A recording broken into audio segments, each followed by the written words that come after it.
A few moments later.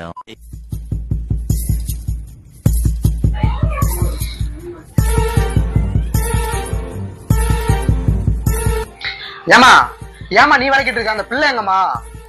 ஒரு 50 நேரம் ஆகுது போன் வந்துச்சுன்னு போனா எங்க விளக்குறா? இப்பதான் நான் விளக்கிட்டு இருக்கிறேன்.